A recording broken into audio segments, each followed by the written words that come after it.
You're listening to This Week in No Code plus AI, with weekly episodes sharing the latest advancements of AI, plus exclusive interviews, founders using these tools. So without any further ado, let's get started. Welcome to This Week in No Code plus AI. I'm your host, JJ Englert, and I'm excited for another week.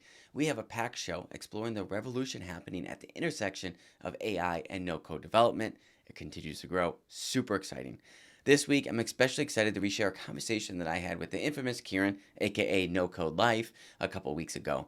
We dove deep into my journey with AI agents and all the lessons I've learned while building with them over the past couple of months.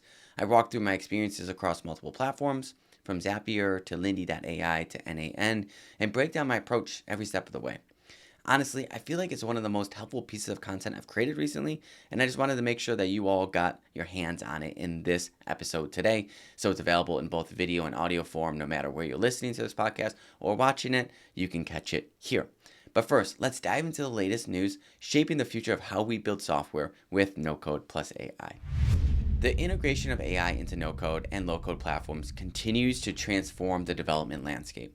Recent industry reports show that AI-powered tools are cutting development time by up to 90% while making application creation accessible to everyone, regardless of the technical background.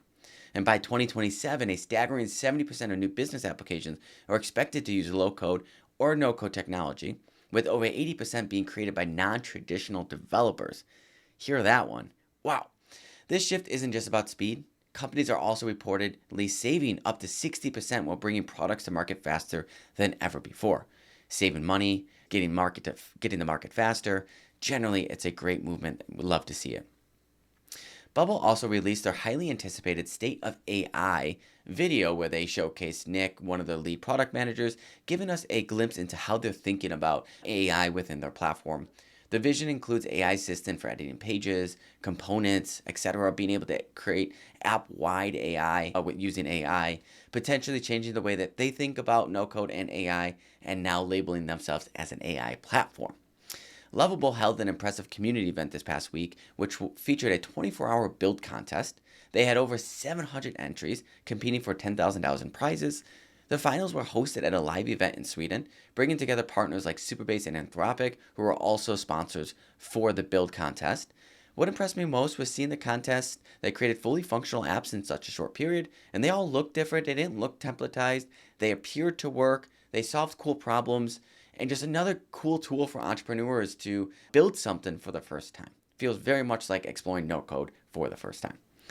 Also, I had the chance to test drive Softr's new database product, which we're calling Tables, and I was blown away. The performance is 10x faster than what you would expect working with Airtable and Softr, but now with Softr and their own Softr Tables, it's a really performant system that continues to make it really easy to build software applications and just gets me super excited about the future of Softr as they continue to go full stack with databases, workflows to come, and then interfaces, allowing us to interject AI at every step of the way into the platform to create really awesome applications that are flexible and powerful, but easy to build using no code and AI.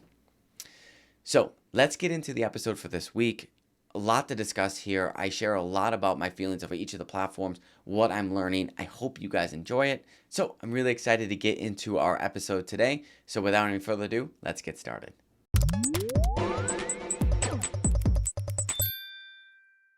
Here we are with my good friend JJ Englert, who's been a long-time no-code advocate, Bubble developer, Softr developer, and now an expert in AI agents.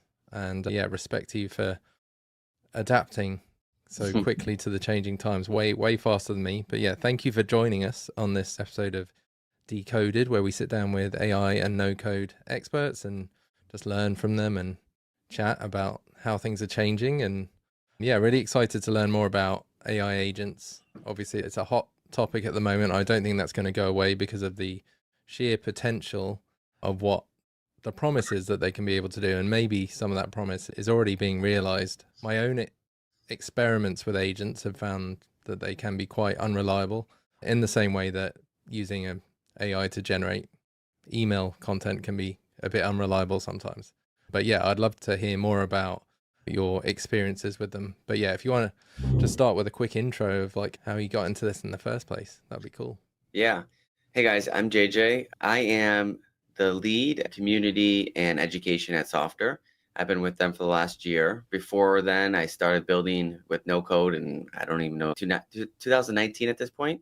I was a big time Bubble user, built a lot with Bubble, built a couple businesses with Bubble that I sold, and I have a lot of courses on nocodealliance.org. It's my resource for those that want to learn professional skills, get certifications, and get jobs in this industry. Part of my effort to help this industry modernize the no code and AI industry, as it's so new and there's not a lot of guardrails, there's not a lot of best practices, there's not a lot of information about how you should hire people, how you should pay people, all that kind of stuff. So that's my resource is nocodealliance.org.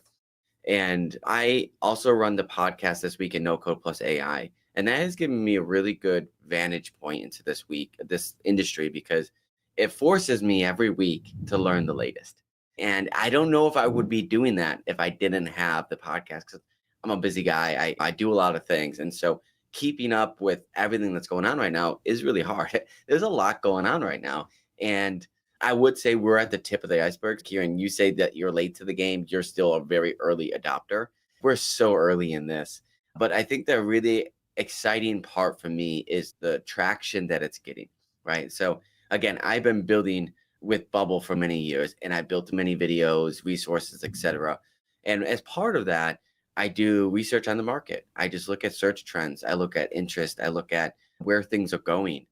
And it was like probably 3 months ago, 4 months ago, I was doing some research, and it was just so clear to me the insane growth rate seen with AI agents and other AI platforms compared to the other things that I might have been talking or educating about.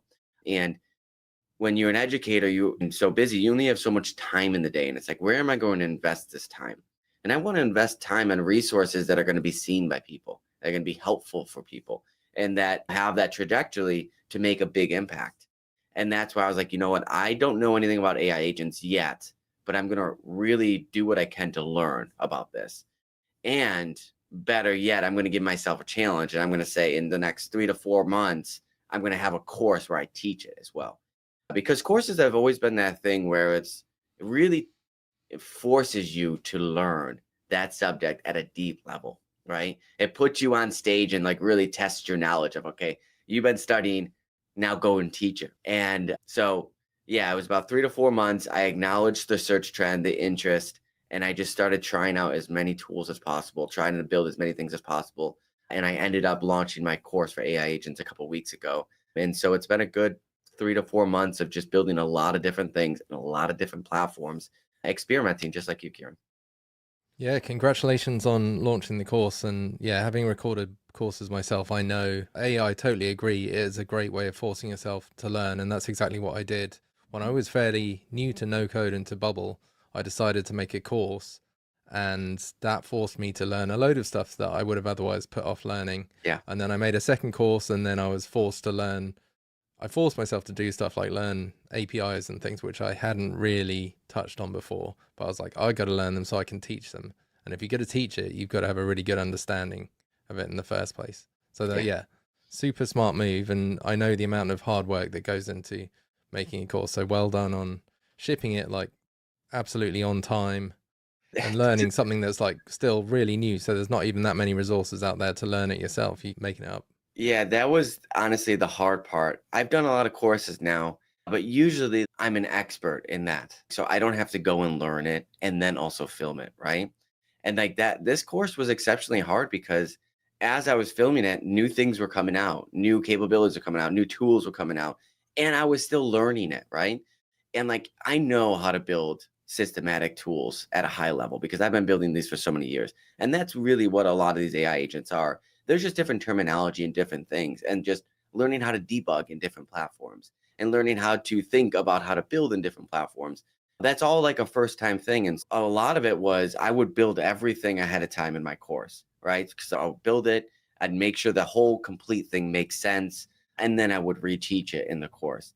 And so it wasn't just filming that course, it was building everything that I need to build, debugging everything that I ran into along the way, learning the best practices about building that. And then it's okay, now this is ready to like really share and educate people on. And so it was for 2 months where it was like nights and weekends, most nights kind of thing. And it really pushed me in that way. It got a little unhealthy for a little small stretch, but now we're back out and we're good. Yeah, yeah. Now you've launched it. You just have Yeah.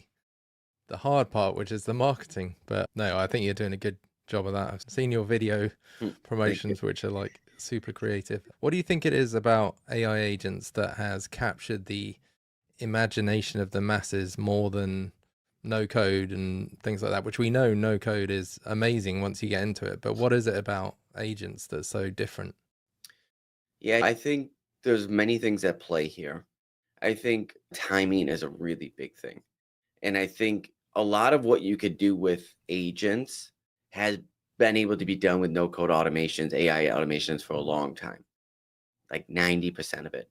The big thing with AI agents is that all of a sudden you can operate in much more of a fuzzy area that you couldn't have done before. But otherwise, the nodes, the steps, the actions, they're all the same that we've been building with for many years. But now you have this agent persona that can actually read, understand, think based on the infrastructure you build for it, and then take actions with the tools that you give it. And that really opens up a lot of doors. And it's quite exciting. And at the same time, the interest for AI has never been so high.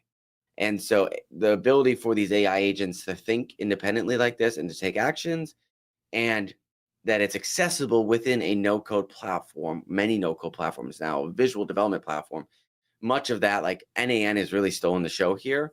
And I think really because of how visual everything is, that it's a really visual canvas. And when you put it on social media, these agents and these nodes like thinking and working for you, and it really helps to bring this hard concept or difficult concept or abstract concept for many to life because they can visually see it now, right? Chang has been around for a long time and you've been able to build agents for a long time, but with code and everything. And that's hard to visualize. That's hard to think of like, how can I really use this? But when you see it in that visual canvas and the ability to use NAN to go in there and drag a couple of nodes together with that AI agent nodes, and also you have an AI agent, the accessibility has never been greater, matched with the interest for AI has never been higher. Those two convening has made a really special point for AI agents. And now I think no code, because no code is going to follow right up on that. Would you be cool to share your screen and show us a bit of this kind of interface for people that haven't seen N8N, just to help them understand what we're talking about? So I've seen loads of, I've not really used N8N. I'd heard about it years ago. I remember there was a guy that was in my community who was a Yeah. big N8N expert, and he was always saying, guys, I can do a workshop on N8N. No one was really interested. We were just like, okay, it's like Zapier, but it's like cheaper because you can self-host it. And more But everyone was complicated. like, yeah, but more complicated. And everyone's like, okay, we've got Zapier, we've got Integromat at the time, now Yeah. Make.com. But why do we really need something else? And then recently it's totally blown up. And More than the yeah, other tools too. yeah, let me just put your screen on stage. Yeah. There we are. So Kieran, I'm very aligned with that. I think 2 years ago, I was working full time as a bubble developer, and we needed to build this really complex workflow. And the CEO was like, "Can we build it in NAN?" And like I didn't know much about it at the time, and I was just like, "I don't know." And I was just leaving the company at that time, and they went off and built it in NAN without me, and they had success. But I had always had this thought of it of just kind of looks a little outdated. You need to know how to use code a little bit more than these other platforms, and just I didn't have the need to get there. But I will tell you that I've been fascinated with this tool. The deeper I go in it, the more I find in a good way. And that it really reminds me of Bubble in that way, where when you're building with Bubble and you're learning Bubble, there's layers. And the deeper you go, the more you normally like until you get to a certain point. But the more you normally like. And that's what I found with NAN. And like even my love for NAN while teaching the course has grown significantly because of how much I've built in the course and have learned along the way. And yeah, so without any further ado, here is the canvas. It's a very visual canvas, and you can just immediately drag everything around. You can even right click to have the canvas kind of organize itself for you. And right here, this is my trigger, and it's notified by this trigger icon. Now, for any of those that are new to automation, triggers are essentially the thing that starts this workflow, that starts this action. And in my situation, I say when a chat message is received.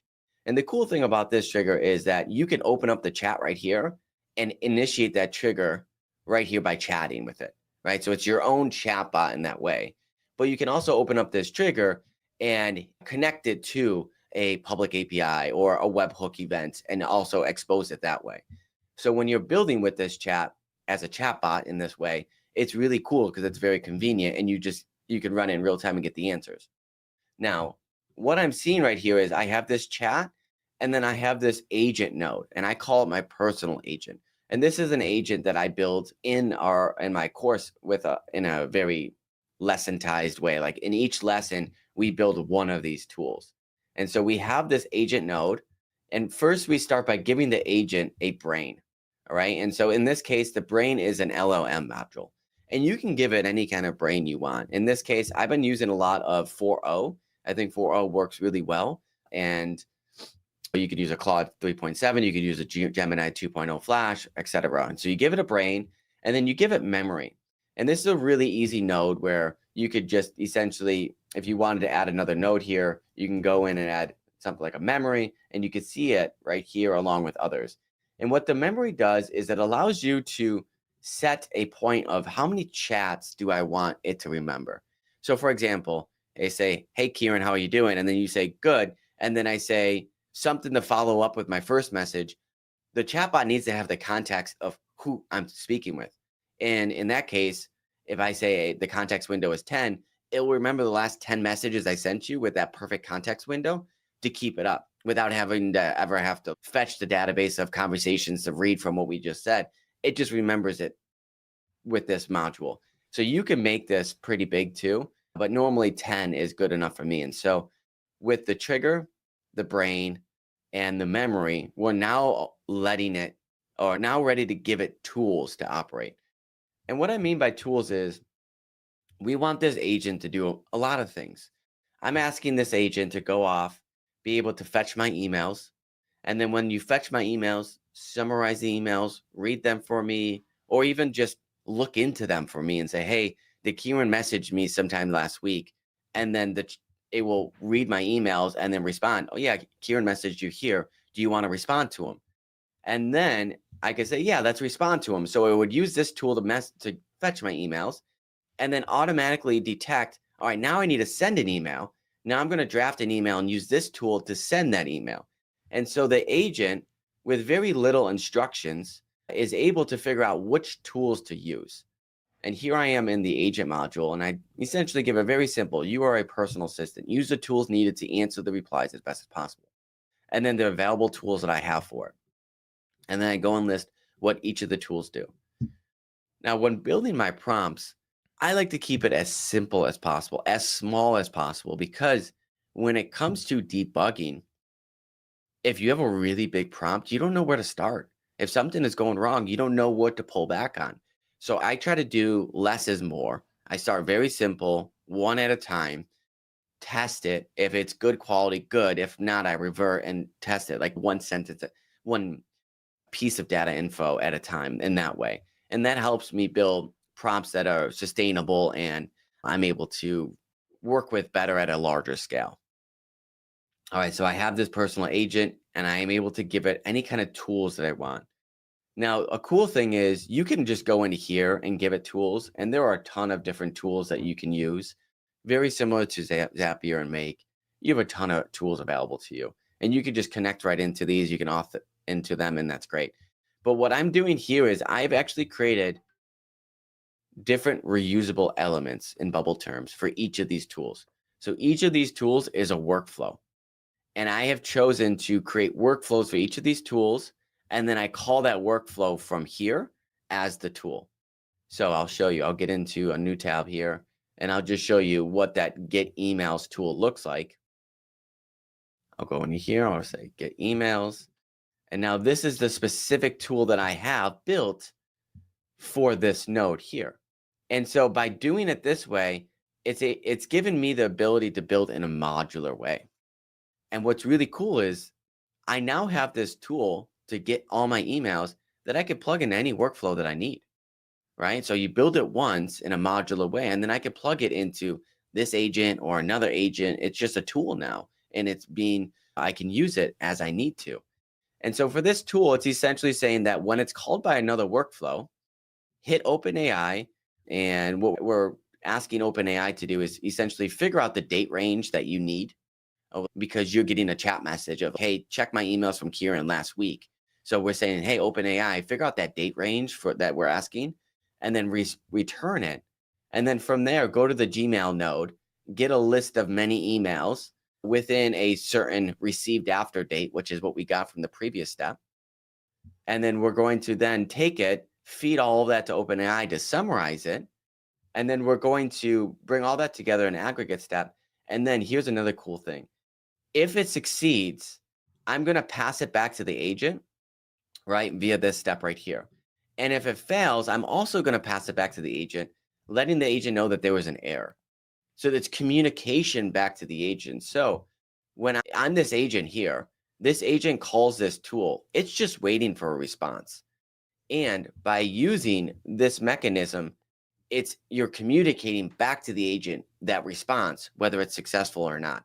If you don't do this kind of response on the way back, this agent is just waiting of just, hey, I told that tool to do something, but it's not coming back to me, and it could get stuck in limbo. Yeah. But by communicating better here, like anybody, like we just need to be good communicators. By enabling these workflows to communicate back and forth with each other, they're able to stay updated faster and to understand what's going on. And so here's a very simple way. I just go into my settings and I say on error, continue using the error output. And that then gives any of these nodes the ability to have a success and an error output. And then from there, I'm able to just go in and go into my data transformation, edit fields, and I'm able to set some data in this field. Very similar to a custom state in that way, where you can save data temporarily. You can use this node to just go in there and just pass some kind of data in some temporary way. Like we're not saving it to the database or anything like that. We just have a value that we want to save or just pass or whatever and move it on. And so in this case, yeah, the value is there was an error, and then I feed it the error that I got from that flow. So it now knows what to do. And then otherwise, I just feed it the actual response that it gets from that. And then it goes back and continues to work. And so this is a very simple flow, but it gives me the ability to update it in the future without ever having to like really complicate this flow. This is a very simple thing. If I needed to build a workflow for each of these tools, this canvas would get really big. And then also it wouldn't make it modular to the point where I could reuse that in another workflow and other tools. And I have many workflows now, and building workflows, since my tools are at the system level, building these workflows are so simple because it's, I need my email tool. I need my calendar tool. I need a research tool. And I just link to the tools I already have created.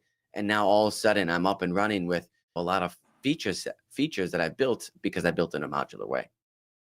Yeah, that's very cool. And having tried to build agents with make.com, unless I'm mistaken, there's some things that are quite difficult to do in Make, like doing this modular approach. You can get your automations to trigger other automations with like webhooks and stuff, but it's not as nice as this. Like you can't visually look at it as nicely as this. You just have a massive list of all your automations. And the other thing that I couldn't figure out a way to do is this idea of having an assistant where it can go off and do a task and then get a response and then go off and do something else and do all that. In Make, you have to it's all quite linear, and then you have to link it back into itself, and you can't have this like looping kind of effect, which makes perfect sense when you have agents, which ultimately is just an AI where you've given it the power to decide, which you could do in Bubble as well. You could go off and ask ChatGPT which of these things, and then it responds in a structured way and makes a decision about the next workflow it needs to run, and then you do Yeah, like but some I think that's a conditionals. little bit too structured for an agent. If you were doing that in Bubble, it'd really just be an LLM call, and then you'd proceed with structure. I think the difference with agent is it's an LLM call, but then they have a bunch of tools and paths, and they pick that. You don't predefine that. You tell it in a prompt, but like you're not saying if the response of this LLM is here, go here. If not, go here. And then what happens if the response falls out of those two? It fails. That's what would happen in Bubble. With here, this agent would read that and then actually figure out the best possible thing and then operate in that fuzzy area much better than we would have before. And that's why I think we're seeing a lot of success with two use cases with AI agents, chatbots and reading emails. And reading emails, because there's so much fuzzy area. You read an email and everything is different. Try building an email automation tool that is linear and conditioned based on reading emails. It's just like you can't really do it. But now with AI agents, they read it, they understand the context, and then they're able to route accordingly. And so one of the other agents that I built, and I actually have a free video on this, maybe I'll link it in the time code here, is a podcast producer agent. Where are you, podcast producer? Are you in my personal? Podcast producer. And this agent is a little bit bigger, but essentially what it does is I've assigned it an email address, and that email address is my podcast email. This week in no code at an AI at gmail.com, whatever. So it reads every email that comes in, and then it classifies those emails. And I've told it to classify it in a couple of different ways. And please evaluate the following email to determine if it suggests scheduling a podcast recording or if scheduling is required, or if not scheduling required, and just a simple email reply. So essentially I'm saying, evaluate this email. Are they emailing me to see if they want to be an advertiser on the podcast? Do they want to be a guest on the podcast? Or are they just a spam or something else? And there's another folder, right? So based on that, evaluate that. And then I'm going to use the evaluation there to say, okay, if it's an appointment and I need to book this guest in this podcast, I'm going to follow this trajectory. Everything else is just going to follow here. And yeah, this is an LLM making that classification, and it is predefined routes there. So this isn't agentic behavior yet, but it's just saying, okay, based on this email, classify. Then we have two different flows, the booking or just respond to normal emails. And if we go into the respond to normal email section, I am now using an agent, and I have, again, connected it to a brain, a memory. I have given it a tool, which is Perplexity, to research, because a lot of the messages I get it's like, hey, can I be a guest on your podcast? And so in that case, it would follow this normal route. I have it in my prompt here of essentially, this is a much longer one. This was maybe done before I had taken my own advice. But essentially what I'm saying is, if they want to be a guest, go and research this person, right? Research this person, see if they would be a good guest. And if so, use the Slack tool to send me a message saying that, hey, Kieran just emailed me. He wants to be a guest in this podcast. Here's the research I've done about him. And then here, click on the Google Doc to view the research in more detail, kind of thing. And then it says, do you want me to accept him? Yes or no. And in the Slack message, if I say yes, then it will email you back and say, hey, you've been accepted. Now let's schedule a time to book you on the podcast. And then it would go through the scheduling flow, right? So we have a human in the loop interface here where it's figuring out, all right, I'm routing this information. It's reading what kind of info it needs. If they don't want to be a guest on the podcast, it won't use this tool. Maybe it will just then say, respond to it like a normal person. Hey, thanks for your message. Try again, whatever. But if they want to be a guest on the podcast, then it will go and research it. Another thing that it will do is, once this is actually confirmed, it will then go off and do podcast research and prep for that episode with that guest and save it as a Google Doc in my Drive. So that way, once I have confirmed this person as a guest, it will go off and do the research on this guest using Perplexity, mainly Perplexity at this point, but I could easily go in here, call another workflow, and use my general research flow tool right there. And then all of a sudden use to expand upon that, because I've already built a different tool that is better in research than just the Perplexity. So I could easily go in that and also use this tool and maybe use both of these or just one of these. But right now it uses Perplexity, and it's using it to, figure out if it's a good guest on the podcast. And if not, if it's doing research for the upcoming podcast episode. And then also I'm giving it access to send emails, mark emails as read as well. And so there's a lot that goes into this, and there's two different agents at work here. And that's another thing I want to share is agents are really good with a small context. Like, I am good at think of employees. You have an employee that runs sales and you have an employee that runs operations. An agent likes to be in charge of one area, sales, and then you have another agent for operation. If you wanted to have the same agent doing sales and operations, it could work, but the quality is normally not going to be as good because the prompt and all the specifics you need to get into it with that person are going to be shared with all this stuff with the other stuff. And there could be some confusion and overlap and conflict, and it's hard. So in this situation, I have given an agent to handle just a normal email and research. Matter of fact, you could even say that this should be just normal emails and then another agent for the research, really processing that and maybe looping through that research in a quality assurance way to make sure that the research that I did is good enough to pass back on to this agent to then send. Right now, there's no way to do that, but like I could easily add that flow into this workflow if I wanted to expand it in that way, if that makes sense. And so then that way I have an agent for emails, and then I also have an agent for getting calendar availability as well. And so breaking it down into very specific, just like we did in the modular way, building those module components using agents in a very specific way as well is a way to get better results from those agents. Because as you were saying in the beginning, sometimes the results aren't good, and that's true. There's a lot of fuzzy area. But if you get very specific with your agents, you can increase the quality of the success. I don't think the quality is like there yet to, it's not going to replace employees yet. However, for something like handling an email address that gets 10 emails a month kind of thing, I'm willing to trust it with that. You know what I mean?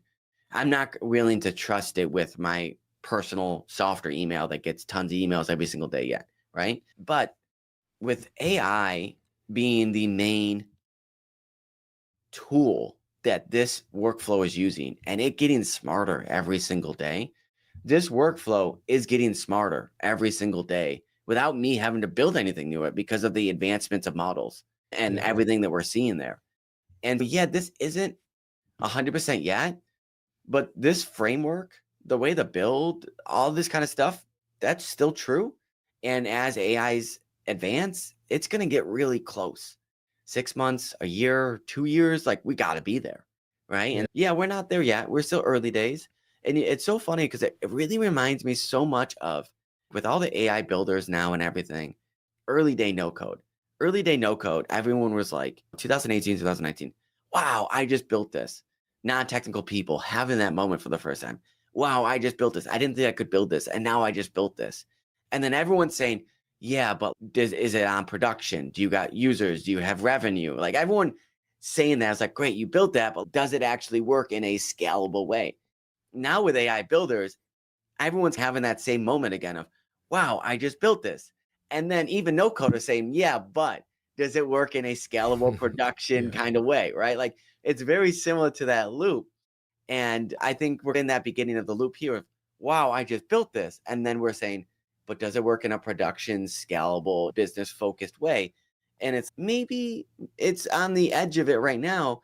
But as no code in the last 4 years, it's, yeah, you can use it in a business, scalable, awesome way in many different ways. And that's where this is going to be in the coming years. And so it's just a great time to get involved with it.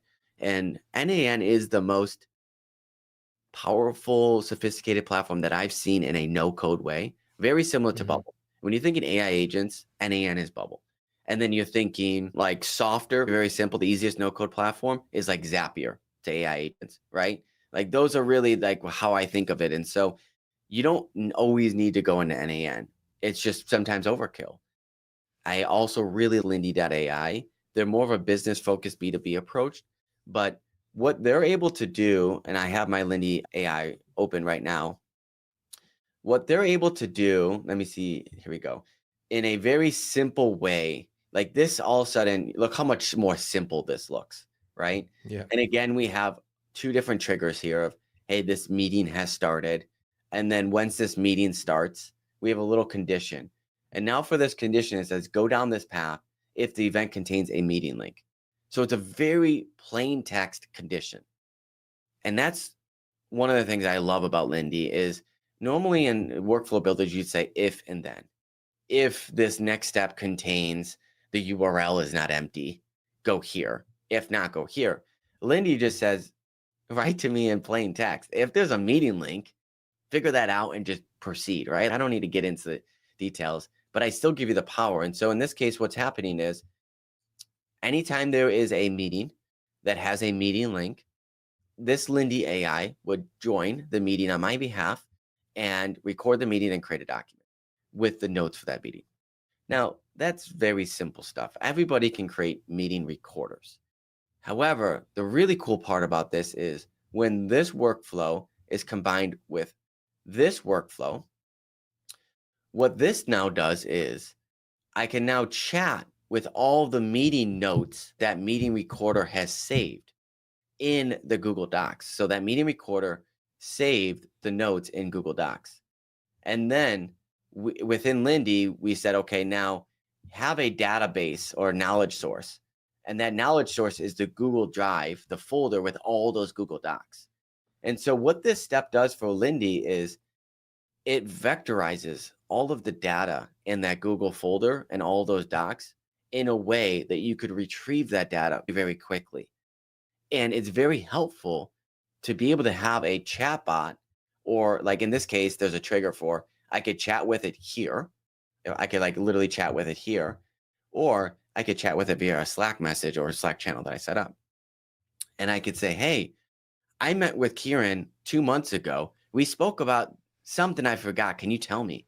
And it'll go check all those meeting notes and then respond in a very human-like way of, oh, you guys were talking about setting up AI agents and NAN and Lindy, and be like, oh, that's right. So Lindy, this is a very simple AI agent builder. And maybe it's not even AI agents at this point. Like you can add an agent node in here at any step, but right now we're not even using AI agents, like enter an agent kind of thing. This is really just an AI automation flow at this point. There's no major fuzzy logic and tools that the agent's working with. It's just a modernized AI automation platform that has simplified a lot of things that maybe something like a Make hasn't gotten to yet. Different audiences. This is really like a business audience, and Make is more of a technical audience, I'd say.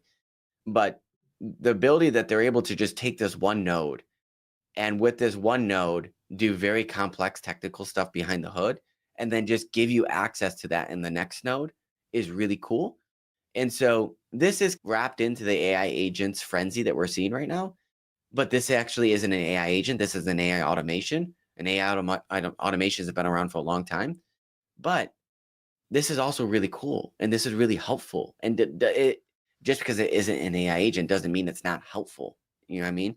And so the point I'm trying to make is I think Lindy.ai is blowing up because, oh, you could build AI agents here.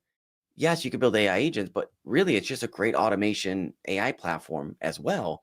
And that is being propelled with this AI agent craze and frenzy.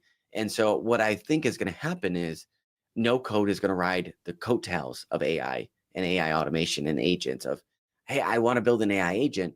Okay, I'm going to get started in Lindy.ai. And I just built that automation that solved what I needed to do, but it actually wasn't an AI agent at all. It was just a no code platform that I've been having access to. I just didn't know that I could do this or to look for this because I wasn't aware that of AI or AI agents that the mainstream has now made us aware of. Yeah, so it's like every business probably has tons of stuff they could automate with a classic linear Zapier automation, but they don't know about it or it hasn't captured their imaginations enough. And then the promise of AI agents is that, oh, it can do all this stuff. And then you get into it and actually you're like, oh, I don't really need an agent. I just needed an Exactly. automation all along, which I could have done. Exactly. And it's, yeah, the N8N interface like makes complete sense. And I get why sometimes you see on LinkedIn people post an image of a web of It's just nodes, crazy. like way bigger than what you've got there. Yeah. And people are like, oh my God. And they're like, yeah, message if you want a copy of this. Yeah. It's like working out at automation. Muscle Beach in California. You're like working out outdoors with your shirt off, like on purpose. It's okay, man. Is Yeah. that like really real? Does that really work? Well, yeah. Okay. So one of my questions for you is a lot of the content on YouTube that I'm seeing about N8N seems a bit scammy. Like they always say, I'm making loads of money from doing N8N automations. And I'm like, okay, who's paying you all this money? Since when? And why are there no like Zapier experts who are saying I'm making loads of money from doing Zapier automations? And then a lot of them seem to share the same workflows, or they you can see almost identical workflows being shared, and they're like, join my community, you'll get access to this like workflow. And they're like, I'm running my whole life off of this. And I'm just thinking, are they actually running their whole life, or have they just turned this kind of into a little pyramid scheme? Do you have any thoughts on that? Yeah, there's a lot of good stuff and there's a lot of noise. Like anything. Like any kind of hype cycle with any kind of craze. There's a lot of people that are just chasing the craze. And then there's a lot of people that are actually doing well in one way or the other. Like NAN, it's been around for a long time. There's been experts for this for 5-6 years that you have really made a living off of NAN that no one knows about, kind of thing. They haven't ridden the hype cycle in that way. And there's some real use cases with NAN. And like some of the stuff I haven't talked about is it's open sourced. So at any time you could self-host this. And when I was talking to Max from NAN, he was employee 5 at NAN. And he told me about a use case where there's a cruise ship that sails around the world, and their entire automations for their guest services is based on NAN and NAN flows that the cruise ship self-hosts on their own servers and never touches any outside data or anything. And it practically runs for free because it's all self-hosted and it does everything they need to. And it's like safe, secure way in that way. And that's a great use case for it. You don't have internet connection. You don't need to worry about sending data to different servers. Keep it local, run it with your own processing power. And this is great. I've also been aware of other people sell like automation agencies where they go into companies, they audit companies and say, hey, we're going to build this process for you. And maybe it's like a helpline, like a call center that is going to answer calls on your behalf and then route them accordingly and connect them to things. And that's a whole system you can build in NAN. And what these people are doing is they're actually licensing that workflow on a yearly basis, then charging for it. And I've heard some cases of people charging up to $50,000 a year for them to implement this system that they help manage and monitor for that company. And then they license it on a yearly thing for them to actually use that workflow for them in that controlled way. And then you have the other people that are just get paid by the hour to build these automations and workflows for them. And so there's a lot of different ways you could use it. And also the community can build their own nodes as well. And then you can use community nodes very similar to Bubble can build their own plugins as well and can build their own community. And with the growth that the NAN is seeing and their community is seeing, the amount of things that are being built for the ecosystem now is just hit this flywheel of just incredible value. And so they've had a lot of things converge at the right time where NAN is now getting better overnight, 10x more faster because the community is adding so much value to the nodes that they're creating, the templates that they're creating, the videos that they're showcasing of all this stuff. With that, I think a lot of content creators have seen that NAN videos are getting a lot of views right now. There's a lot of hype. It's leading that cycle. And so by creating videos with NAN, you can get more views. Right. And so sometimes that's what they think. And so then they'll create those videos. And sometimes with those people, though, and sometimes myself included, we'll make workflows you make a workflow, but we're not actually going to use that workflow in a production sense. So that workflow might look good from service area, but are you actually using it in production in a real live way? And is it going to hold up in that way? That's another story. You got to figure that out for yourself. But there are definitely some great NAN instructors out there on YouTube and others that I've learned from myself, and they've been very helpful. And then there's also some other stuff where it's just they're going to kind of get you at the surface level. But then if you actually go in the check in the nodes, the prompts are empty or whatever, like that kind of thing. One other thing that I really like about this is I could completely share this node, this whole workflow with you. I could download it as JSON and you could just upload it into your own workspace and you have this whole thing automatically done for you. And then you could just connect your credentials and you'd be good to go. Like sharing that is really cool in NAN. And like it really enables stuff. So like in my courses, as I teach each lesson, I essentially like the editor file in Bubble, you share the editor file. I include the JSON file that they could just download and bring into their own workspace in that way. So that's really cool. And then there's some other cool stuff in here where if you go into settings, you can create a workflow, like an error workflow. So if any time at any point your workflow has an error, you can send it to another workflow that is just built to handle errors for you. maybe that workflow includes like a sentry bot that like manages that error and stores that error or whatever, and then email notification lets you. And so like it's really built in a modular way where you can build something once and then just call it again in another way, which is really helpful. And then there's also some other cool things where if you see like right now I'm in here, let's see if I can put together a previous example in a visual way here. I think error handling is so, yeah, it's so important. The fact that they have that kind of almost automated error handling, or the ability to just say any error in this whole workflow, start another workflow, that is something that is really lacking, I think, from a lot of the other tools. And obviously you could build that in most of them, I think. Can you do that in Zapier? I don't know, but I don't think it's getting to that level. For some reason, my Gmail auth is failing right now, so I'll try another one. I will say that authentication generally is a little suspect in, at least in NAN. Like over here, I have credentials, and the cool thing is like I have these different projects, and within projects, I have shared credentials for those projects. So what you're seeing right now is essentially all the credentials that I've made. And so that way, whenever I build any kind of tools within this project, automatically these credentials are connected. But like these credentials, I think just, I don't know, because of how credentials work, expire maybe after a week or something, like they just randomly expire on you and then you have to reconnect it. And so sometimes that's a pain. But Well, I otherwise, think Gmail, I found Gmail like connecting to stuff is quite annoying. You have to create your own OAuth thing in the Google Cloud console or something, which is quite technical. And then even then they say it's going to expire like in 2 weeks. Yeah, that one has been really a pain. And LinkedIn and X both have been a real big pain for me to get that auth proper. Like it'll say it's connected, but so sometimes auth is still a little bit hard and it's just kind of a little finicky. But what I was trying to show you is here's another example of. So if I go into my personal assistant, I want to just show you how memory or data is shown. So it's running and then it hit this module and then it actually didn't need any tools to it, so it didn't call it. So if I go into this node, I can see the data coming through the previous steps. And then I can open this up and I could take that data and just drag it, drop it here. So I'll pass that data onto the next step in a dynamic way.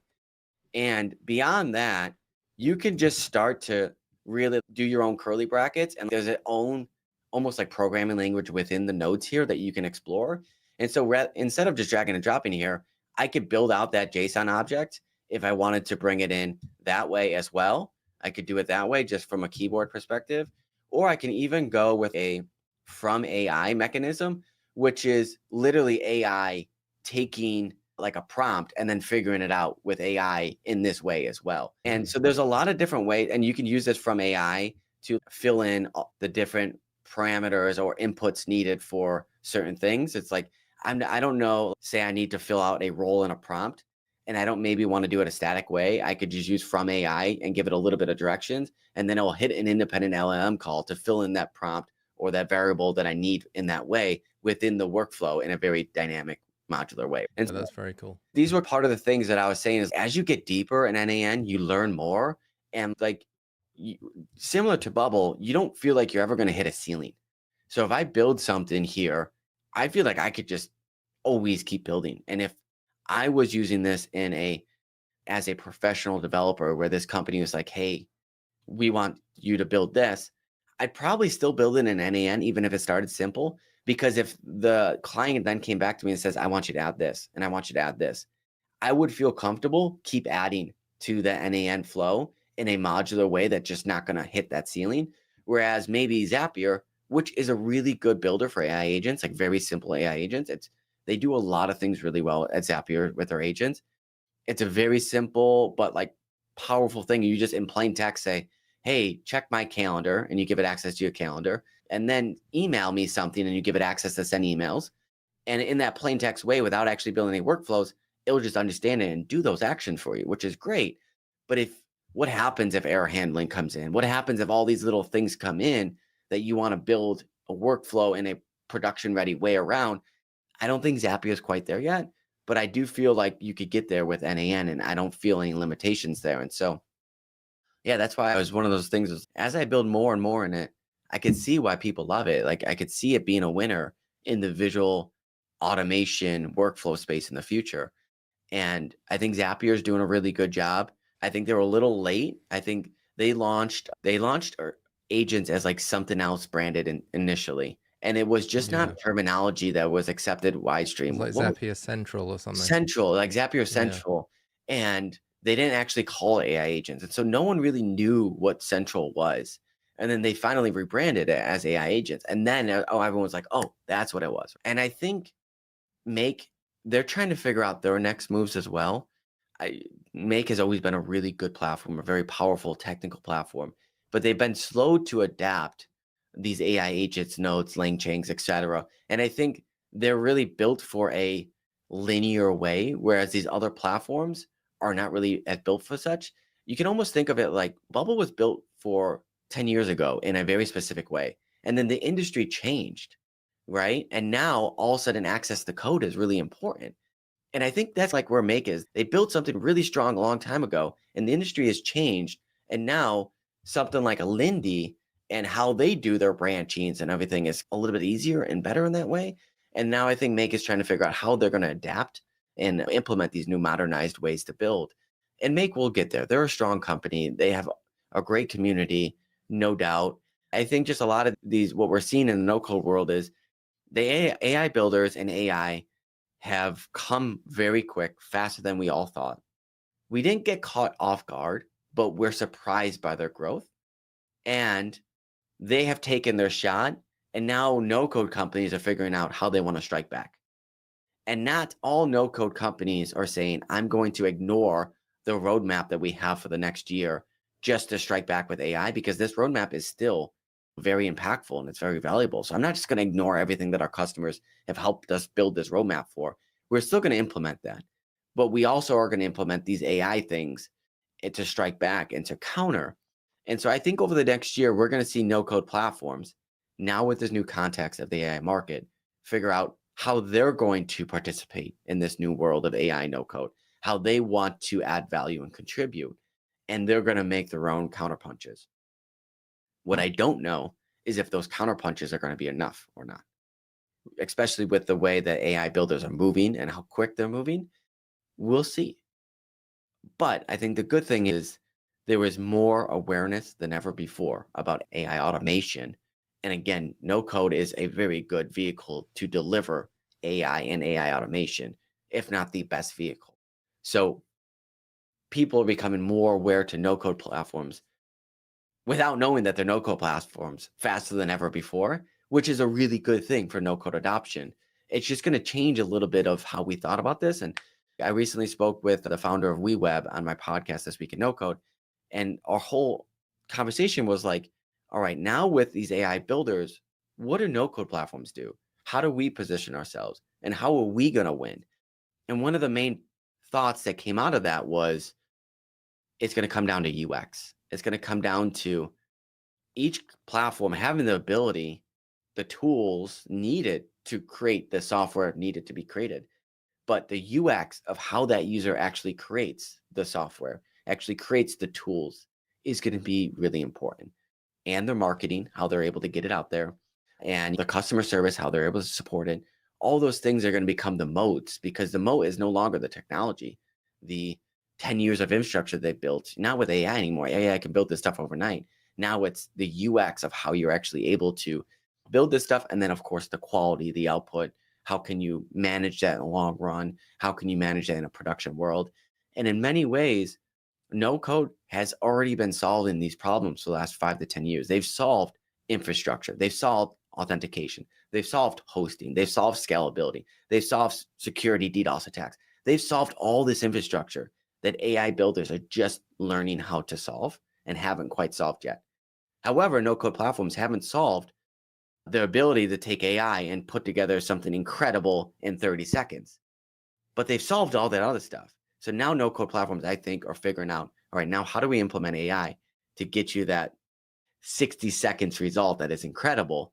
Whereas the AI builders are like, all right, we got that 60-second result. Now let's build all the infrastructure that no code platforms have been building the last 5 to 10 years. So it's quite interesting. Yeah, it's super interesting. Also a bit scary, a bit overwhelming, confusing to know, yeah, what we're supposed to be doing, where we're going to be placing our career bets. But yeah, like in terms of UI, I feel like the kind of node approach of NAN is always going to be restricted to the kind of more technical people. And from my experiments with Zapier agents, where it's just basically a big text box and you just type instructions as if you're typing notes or an email to a new member of staff, and then you just say, okay, here's where the documents are, here's like the credentials from our accounts, decide it. That felt to me like that could get close to mass adoption if they can get it right. My experiments found it to be not that reliable at the moment, but as you said, a new model one day and suddenly everything just works perfectly and you're like, oh my god, okay, this is completely different from how it was last week and I didn't have to do anything. Yeah. I was building some workflows for my SaaS trade backlinks over the weekend, and I had this one workflow and it just wasn't working. And so I just switched out the model and it worked. And it was just like one of those things where I have 4 models that I can queue up at any time. And if that model just doesn't work, I'll just try another model or 2.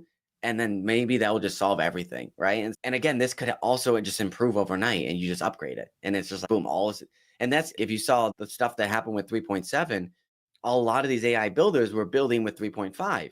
And then when they upgraded to 3.7, all of a sudden everything changed. The results changed. It got smarter, but in a bad way because it was different, providing different results than they expected, and it threw everyone in a loop for a little bit. And we're going to continue to see a lot of that as these models grow and advance. But it's also great that we have people spending the money to get us this kind of innovation at the hands of and makes it available. You can use most of these tools for free. It's Yeah. insane. And I recorded a video a few weeks ago. I did one about Bubbles AI Builder.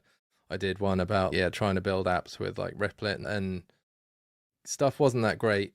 It kept hitting problems. And then, so I like said, okay, yeah, these things just aren't ready. And then as I was saying that, new model was released, and then I try it again and suddenly everything works. And I'm like, okay, the stuff I was saying like 2 days ago is now like redundant because everything's changed again. It's Yeah. so hard to keep up. Yeah, but listen, yesterday in the United States, it's St. Patty's Day, so my family got together, and my poppy, he's 75 years old. He goes, JJ, how's business? How you doing? And I go, I'm really lucky because I have stumbled into a career that just couldn't be a better time right now. Like, I work in technology and AI. I help people learn these skills and I implement this technology. We, as an industry, everyone is going to need this ongoing in the next 5 to 10 years. This is one of those things where we were into no code when it was small and hobby-ish, and we just kept with it because we love it. But all of a sudden we stumbled into the next big thing that this whole world is going to be implementing.